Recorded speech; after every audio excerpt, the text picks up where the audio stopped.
The white gang in cell block D smiled when they saw the new black inmate walk through the steel doors alone.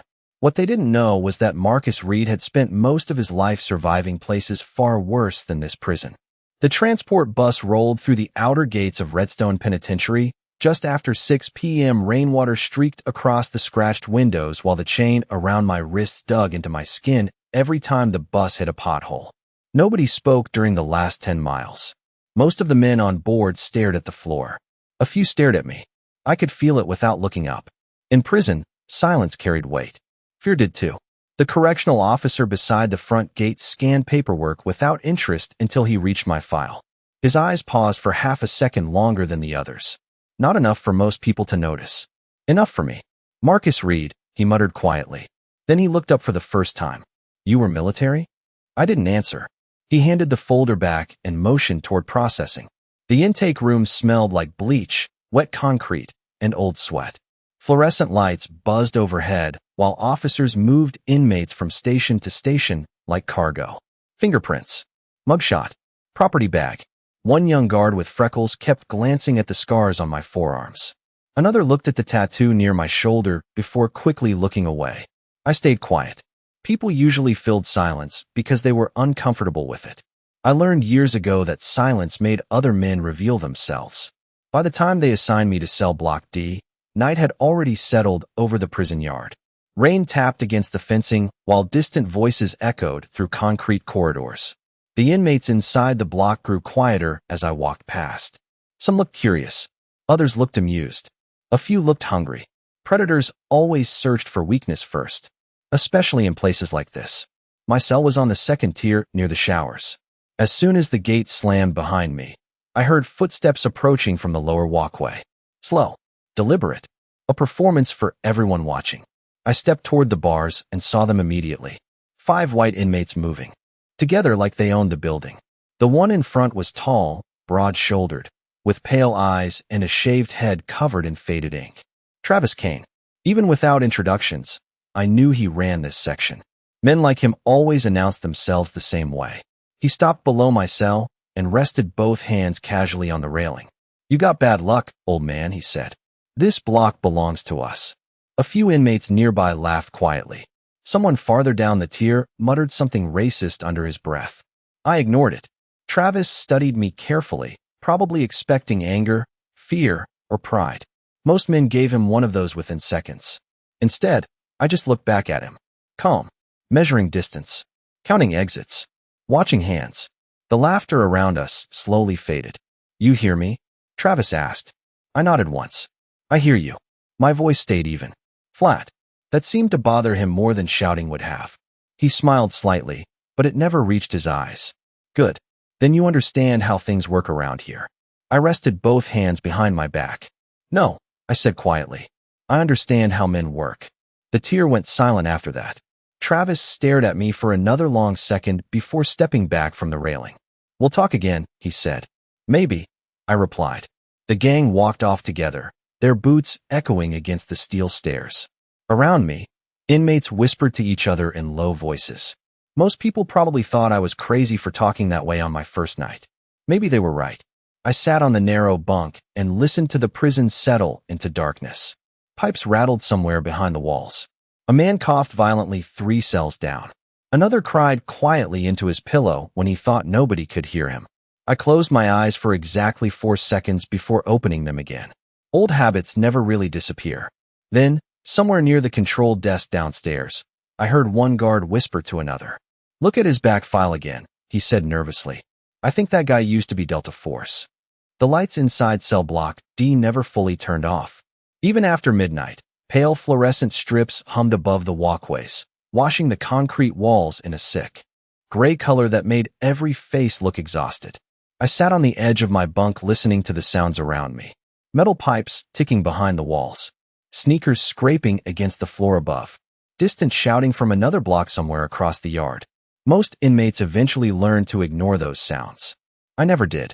In places like this, noise kept you alive. Around 2 in the morning, footsteps stopped outside my cell. I opened my eyes immediately even though I had not been fully asleep. 2 inmates stood near the bars pretending to talk quietly while staring inside. One of them was young, maybe 23 at most, with tattoos climbing up his neck. The other looked older and thinner, his hands shoved deep into his pockets. They stayed there for nearly a minute before finally walking away, testing me, watching reaction time, seeing if the new inmate slept heavily. I leaned back against the wall and waited for dawn. Breakfast started at 5:30. The tier filled with movement long before then. Toilets flushed. Men argued half awake. Someone cursed loudly after losing a card game near the stairwell. When the guards opened the cells, the line toward the chow hall moved slowly through steel gates and concrete corridors that smelled like burned coffee and bleach. I felt eyes following me the entire walk. Travis Kane sat near the center tables with his crew spread around him like bodyguards. White inmates filled most of that side of the room, while black and Latino inmates stayed closer to the back wall. Nobody needed signs to understand the division. Prison created its own map, one built from fear and routine. I picked up a tray with powdered eggs, dry toast, and something pretending to be sausage before taking a seat alone near the windows. 3 tables away, Travis watched me over the rim of his coffee cup. Calm, curious. Dangerous men were usually loud because they wanted attention. The truly dangerous ones stayed patient. That was the first thing I noticed about him. A younger inmate walked toward my table after a few minutes. Thin frame, nervous shoulders. He could not have weighed more than 150 pounds. "You should not sit here," he said, quietly without making eye contact. "Why?" I asked. He glanced toward Travis. "Because they decide who sits where." I looked back down at my tray. Then they should have built a better prison. The kid looked confused for a second before quickly walking away. A few nearby inmates heard the exchange and immediately went silent. Word traveled fast inside places like this. Faster than guards. Faster than truth. By afternoon, I started noticing patterns. Which guards avoided certain cells? Which inmates controlled the phones? Which corners stayed crowded during movement periods? Men always revealed structure eventually. Most of them did not even realize they were doing it. Travis and his crew controlled the television room, the gym equipment, and half the showers during evening rotation. Nobody challenged it because everyone wanted tomorrow to arrive quietly. During recreation hour, I stood alone near the fence while cold wind rolled across the prison yard. Clouds hung low over the razor wire. Somewhere behind me, a basketball bounced rhythmically against cracked pavement while inmates shouted over a game. I heard footsteps approach before I turned around. Travis stopped beside me with 2 of his men standing several feet behind him. "You military or something?" he asked casually. "Why?" I said. He smiled slightly. "Because you watch people like you are measuring them." I kept my eyes on the yard ahead. "Old habit." "You think habits matter in here?" he asked. "They matter everywhere," I replied. Travis studied me for another long second before nodding slowly. "You still do not understand where you are." This time I looked directly at him. "No," I said quietly. "I understand exactly where I am." For the first time since arriving at Redstone, his smile disappeared completely. By the 3rd day inside Redstone, people stopped seeing me as just another inmate. They still did not understand me, but they watched differently now. More carefully. Fear inside prison rarely appeared all at once. It started in small moments. A glance held too long. A conversation ending when someone entered the room. A man deciding not to sit too close. During morning chow, the seat across from me stayed empty, even though the cafeteria was crowded. I noticed it immediately. Men carrying trays would glance in my direction before quietly choosing another table. Travis Kane noticed it too. He sat with his crew near the center aisle, pretending not to watch me while watching me constantly. I had seen the same behavior years earlier in other places far from America. Men became nervous when they sensed something they could not predict. And unpredictable people made dangerous environments unstable. After breakfast, inmates were moved through work assignments and cleaning details. I spent most of the morning mopping corridors near the administrative offices.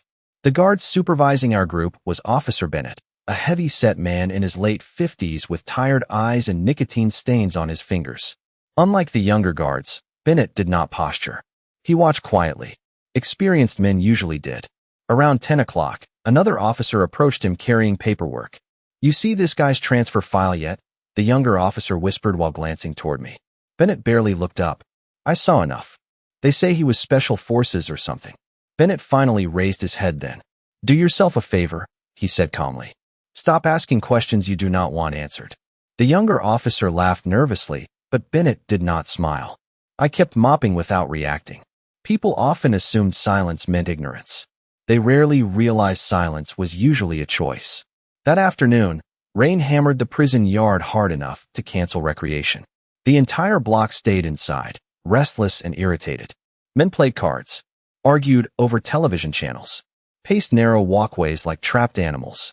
Tension spread fast in closed spaces, especially when people were waiting for something to happen. I was sitting alone near the back wall reading an old paperback someone left behind when a commotion started near the phones. Two inmates were shouting at each other over call time. Nothing unusual, but while everyone focused on them, another man moved quietly behind me. I saw him first in the reflection of the dark television screen mounted overhead. Mid-20s, gray, sweatshirt, right hand hidden inside pocket. He stepped closer pretending to walk past my table. "You deaf or stupid?" he muttered. "Travis asked you a question yesterday."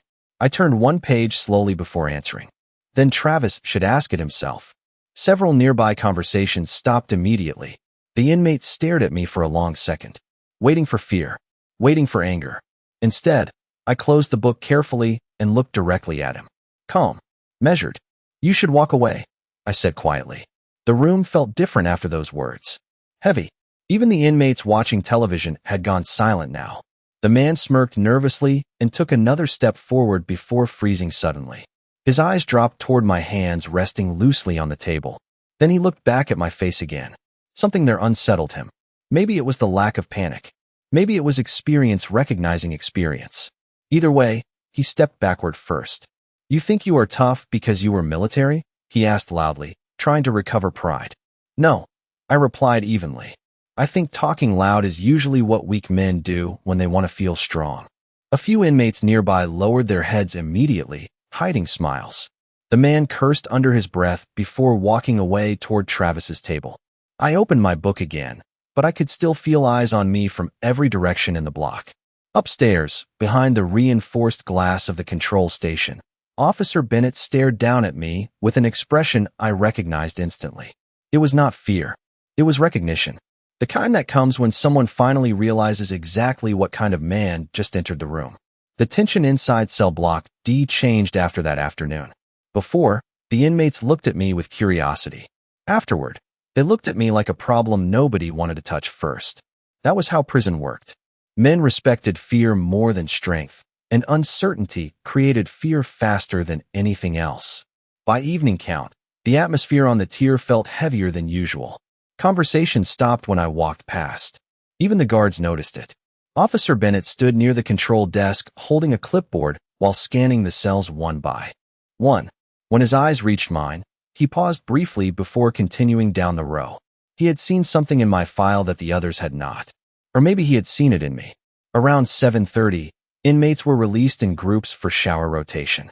Steam drifted through the concrete hallway while old pipes rattled overhead. Some men joked loudly to hide nervousness. Others kept their heads down and moved quickly. I carried my towel over one shoulder and entered the shower area without speaking. The room smelled like soap, damp concrete, and rust. Water struck tile walls in uneven rhythms while shadows moved behind thin curtains. I chose the far corner automatically. Old habits again. Always leave yourself a clear view of entrances and exits. Halfway through the rotation, the room grew quieter. Too quiet. I turned off the water slowly and listened. No laughter. No arguments. Just silence and the faint hum of fluorescent lights overhead. Then footsteps. 3 sets. Deliberate. I wrapped the towel around my shoulders and stepped away from the wall. Travis Kane appeared near the entrance with 2 of his men standing behind him. Neither side spoke immediately. Water dripped from broken shower heads somewhere in the distance. Travis leaned casually against the tiled wall, pretending this was just another conversation. "You know," he said calmly, "most men understand how things work by now." I kept my eyes on him. Most men spend too much time trying to impress people. One of the younger inmates behind him smirked nervously. Travis did not. "You think being calm makes you dangerous?" he asked. "No," I replied quietly. "Experience does." The younger inmate took a step closer. Too fast. Too emotional. The kind of movement trained men noticed immediately. My body reacted before thought fully formed. One shift to the side.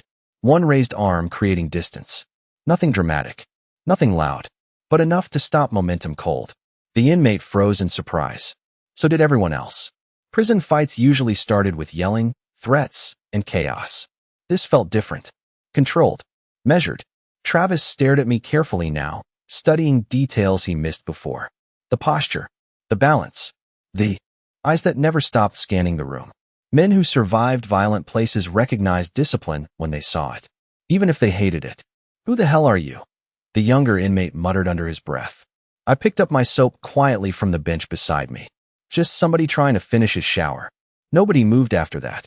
The tension hung there for several long seconds before Travis finally pushed himself off the wall. "This is not over," he said evenly. "No," I answered. "It usually is not." He gave me one last look before turning toward the exit with his men following close behind. But this time they walked differently. Slower. Less confident. As soon as the door shut behind them, the room filled with noise again. Water running. Men whispering. Someone muttering. "That old man is not normal." I finished dressing without reacting. On my way back to the tier, I noticed Officer Bennett standing near the security gate watching me closely. He lowered his voice before speaking. "You know," he said carefully, "there are easier places to spend the rest of your sentence." I stopped beside him briefly. "Probably," I replied. "But easier places usually create weaker men." Bennett stared at me for a moment before shaking his head slowly. "You really were military," he said quietly. I looked straight ahead at the long concrete corridor stretching into darkness. "Once," I answered. "A long time ago." The rumors spread through Redstone faster than cigarette smoke. By the beginning of the next week, inmates from other blocks had started finding excuses to pass through cell block D just to get a look at me. Some stared openly. Others avoided eye contact completely.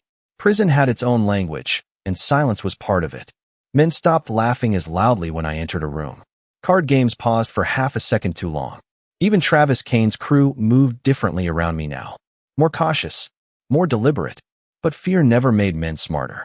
It only made them unpredictable. The weather outside turned colder as November settled over the prison yard. Wind rattled loose fencing during recreation, while dead leaves collected against the concrete walls beyond the razor wire.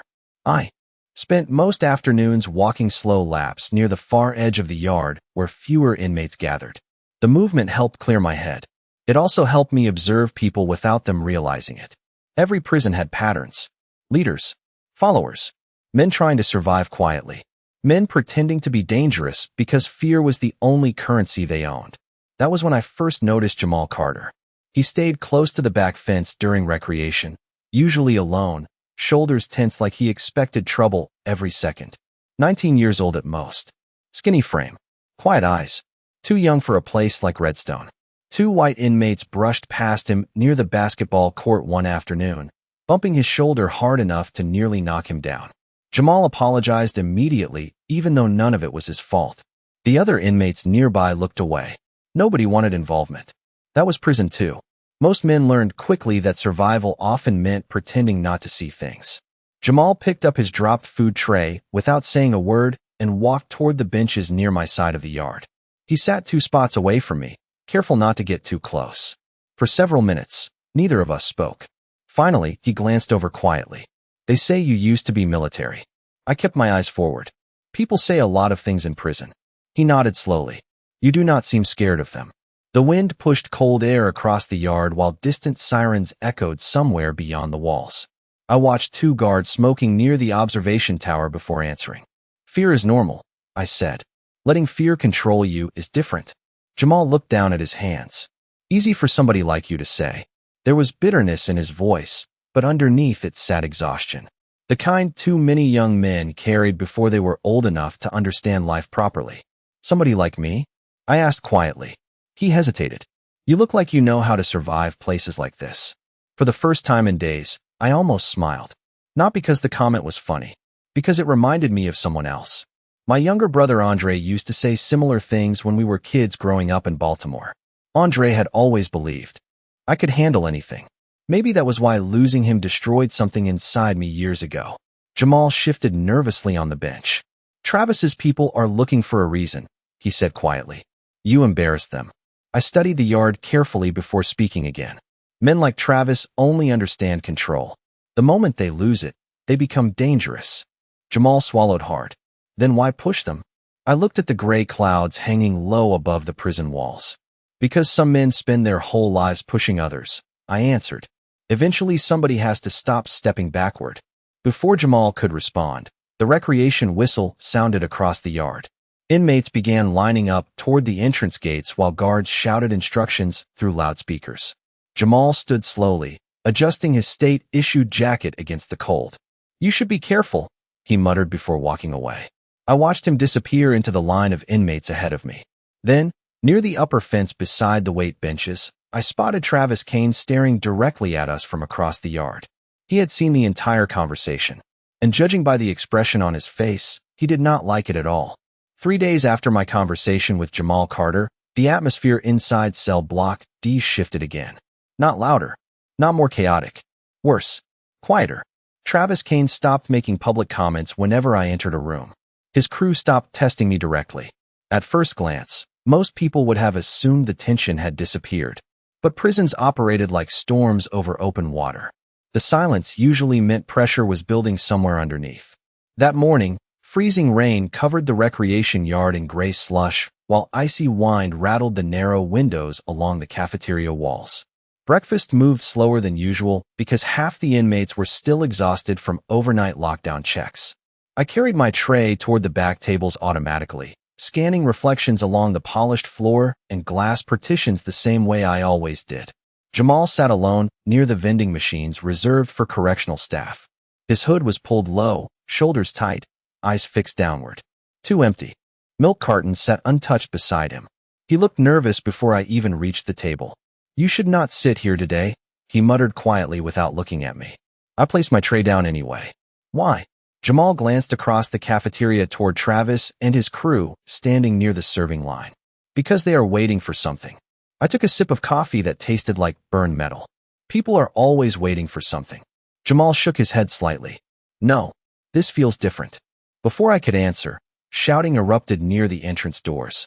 Several inmates moved suddenly away from the center aisle, while guards barked orders from the perimeter walls. Most cafeteria disturbances burned out quickly. This one did not. I noticed Travis immediately. Calm. Watching. He stood near the edge of the crowd with his arms folded while one of his younger followers moved toward Jamal's table. The kid could not have been older than 25. Nervous energy. Trying too hard to prove himself. The dangerous ones rarely needed audiences. "Wrong seat, Carter," he said loudly enough for nearby tables to hear. Jamal stiffened but stayed quiet. I said, "Move." Around us, conversations stopped one by one. Trays lowered slowly onto tables. Men turned in their seats pretending not to stare directly. Nobody wanted involvement, but everyone wanted to see what happened next. Jamal finally stood, keeping his eyes lowered. "I am leaving." The inmate stepped closer anyway. "You think sitting with him makes you special?" he asked while jerking his head toward me. Jamal said nothing. Fear sat visibly across his face now. Young men always believed they could hide fear better than they actually could. The inmate shoved Jamal's tray hard enough to send plastic utensils skidding across the floor. Milk spilled across the table edge onto Jamal's state-issued shirt, while laughter echoed from somewhere behind Travis's group. Jamal froze in humiliation. Something inside me shifted then. Not anger exactly. Memory. I saw Andre again for half a second. My younger brother standing outside our apartment building at 17, trying to avoid trouble that always found him anyway. Good kids rarely survived rough neighborhoods without scars. Prison worked the same way. I stood slowly from my seat. Every sound in the cafeteria seemed to disappear at once. Even the guards stopped talking. The inmate turned toward me with forced confidence written across his face. "Sit back down," he snapped. I looked at Jamal first. "Pick up your tray," I said calmly. Jamal hesitated before bending down carefully. Then I stepped between him and the other inmate. Nothing dramatic happened next. No shouting. No threats. Just silence thick enough to choke the room. The inmate stared at me for several long seconds before slowly stepping backward on his own. One step, then another. Around us, nobody moved. Travis Kane watched the entire thing without blinking. For the first time since arriving at Redstone, I saw something new behind his eyes. Not arrogance. Not amusement. Calculation. because in that moment he finally understood something important. I was no longer just surviving inside his prison block. I was changing it. After the cafeteria incident, nobody inside cell block D looked at Jamal Carter the same way again. Before, he had been invisible. Just another scared young inmate trying to survive his sentence quietly. Now people noticed him because they noticed me. And inside prison, attention could become dangerous very fast. That evening, cold rain hammered against the narrow windows, while thunder rolled somewhere beyond the outer walls. The entire prison seemed restless. Inmates argued over television channels. Guards snapped at people for minor rule violations. Even the fluorescent lights overhead flickered twice during evening count, making the atmosphere inside the block feel tense and unstable. I sat alone on my bunk, cleaning my reading glasses with the edge of my shirt, when Officer Bennett stopped outside my cell. He looked more tired than usual. "Reed," he said quietly. "You got a visitor tomorrow morning." I looked up slowly. "Lawyer." Bennett shook his head once. "Federal." That single word changed the air inside the cell immediately. Bennett noticed it too. "You know who it is?" he asked. "No," I answered honestly. He studied me for a moment before lowering his voice further. "Word is somebody from Washington requested your transfer file personally." I folded the glasses carefully and set them beside me. "People in Washington usually want something." Bennett gave a dry laugh. "Yeah, that is what worries me." He walked away before I could ask anything else. Across the tier, several inmates had watched the entire exchange through their bars. Prisoners always paid attention when guards changed their tone around somebody, especially federal prisons. By breakfast the next morning, rumors had already spread across half the block. Some inmates thought I had worked undercover for the government. Others believed I had testified against organized crime. One man even claimed I used to train military contractors overseas. Most rumors inside prison sounded ridiculous. The dangerous ones usually contained small pieces of truth. Jamal sat beside me during chow without asking permission this time. His hands shook slightly while opening a packet of jelly for his toast. "They are talking about you everywhere," he muttered quietly. "That usually means people are bored," I replied. Jamal leaned closer. "No, this is different. Travis is asking questions now." I looked toward the serving line where Travis Kane stood speaking quietly with two of his men. The moment our eyes met, the conversation stopped completely. "Questions can become dangerous," Jamal whispered. "Only if people find answers they understand," I said calmly. Around 9:30, Officer Bennett escorted me through administrative corridors toward visitation. The deeper we moved into the prison, the quieter everything became. Heavy security doors buzzed open one after another while armed guards watched from elevated stations behind reinforced glass. Bennett finally stopped outside a small interview room with frosted windows. Before opening the door, he looked at me carefully. "You ever hear of a man named Walter Grayson?" he asked. The name hit like cold water. Not physically, emotionally. Memories surfaced immediately. Desert heat, radio static, helicopter blades cutting through black skies overseas. Walter Grayson had once been a senior operations coordinator attached to Joint Special Missions Command, one of the few men outside Delta who knew everything about certain classified operations. I kept my expression neutral. "Maybe," I answered quietly. Bennett exhaled slowly. "Well," he muttered, "he is inside waiting for you." The interview room smelled faintly like coffee and old paper. A gray-haired man in a dark overcoat sat alone at the metal table with a folder resting beside his hand. Older now, heavier around the eyes, but still unmistakably Walter Grayson. He looked up the moment I entered. For several seconds neither of us spoke. Then he leaned back slowly in the chair and studied me with something close to disbelief. "Marcus Reed," he said quietly, "out of all the places in America, this is the last place I expected to find you." Walter Grayson looked older than I remembered. The sharp military posture was still there, but time had added weight to his face and silver to his hair. Men who spent years around classified operations rarely aged peacefully. Too many secrets followed them home. He kept both hands folded on the metal table while studying me carefully. "You disappeared after Frankfurt," he said quietly. "Most people assumed you were dead." I sat across from him without answering immediately. The room hummed softly with fluorescent light, while rain tapped against the narrow, reinforced window behind him. "Dead would have been simpler," I replied.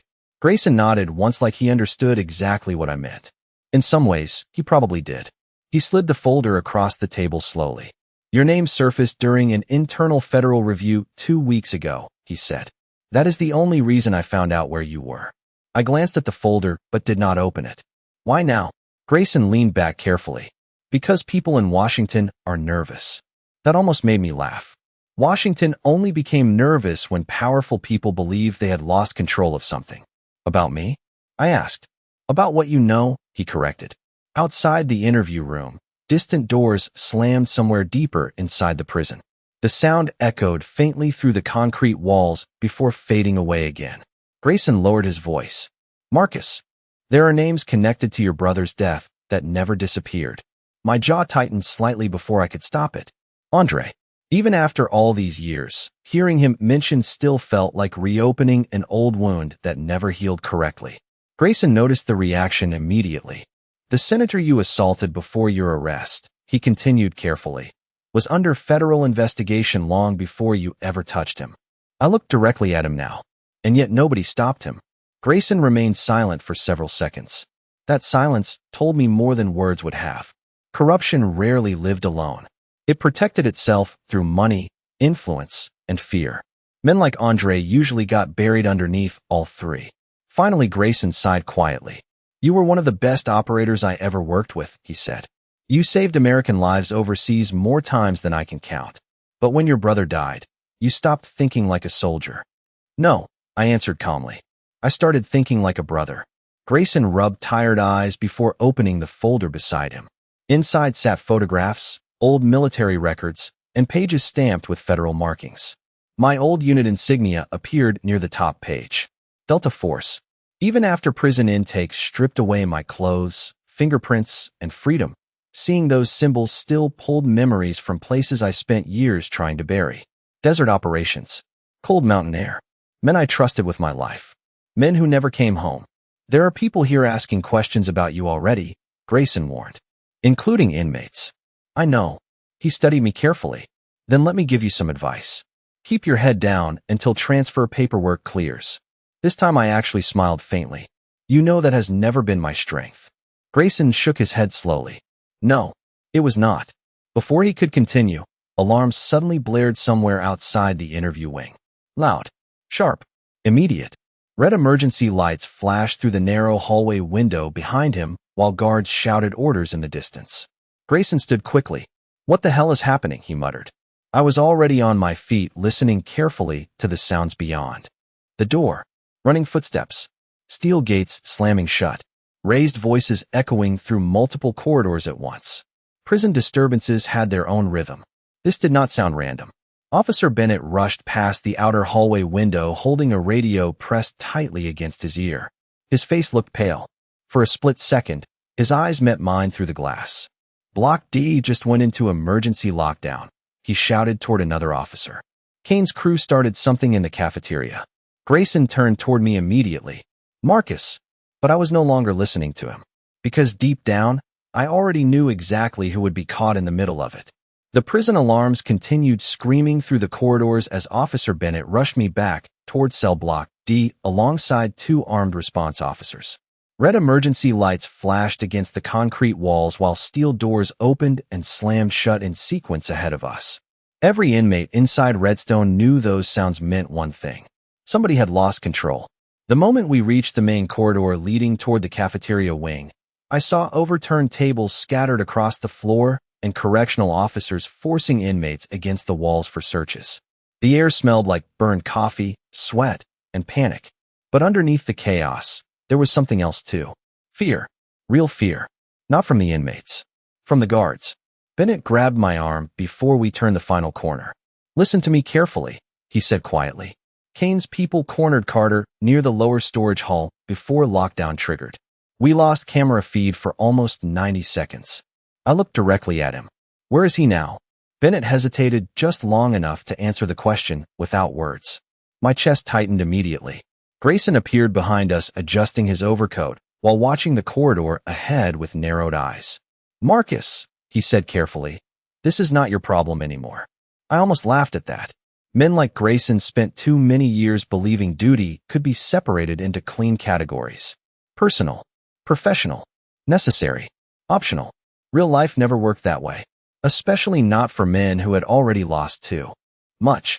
We moved deeper into the lower corridor where emergency lights painted everything dark red. Inmates lined the walls under guard supervision while officers searched cells one by one. The moment Travis Kane spotted me approaching through the hallway, his expression changed completely. For weeks he had carried himself like a man controlling every room he entered. Now he looked tense, cornered. He stood with his hands restrained behind his back while two correctional officers watched him closely. "Where is Jamal?" I asked calmly. Travis stared at me silently for several seconds before smirking faintly. "You really care about that kid?" Around us, officers continued shouting orders while radios crackled constantly overhead. But all of it sounded distant now. Travis leaned slightly closer despite the restraints. "That is your weakness," he whispered. "You still think protecting people matters in places like this." I held his stare without blinking. "No," I answered quietly. "I think men who prey on weak people eventually meet someone stronger." For the first time since entering Redstone, Travis looked uncertain. Not afraid exactly. Worse, a man realizing too late that he misunderstood the person standing in front of him from the beginning. Before he could answer, Officer Bennett shouted from farther down the corridor. "We found Carter." Relief hit harder than I expected. Jamal emerged slowly from the lower storage area wrapped in a prison blanket with two guards escorting him toward medical evaluation. He looked shaken but unharmed. The moment he saw me, his shoulders relaxed slightly for the first time in days. Travis watched the exchange carefully. "You know what your problem is?" he muttered bitterly. "You still act like this place can be saved." I looked around the corridor. At the guards. The inmates. The exhausted young men trying to survive systems built to break them. Then I looked back at him. "No," I said calmly. "I just refuse to become what this place expects me to be." Silence settled between us after that. Heavy. Final. By sunrise the next morning, emergency lockdown had ended.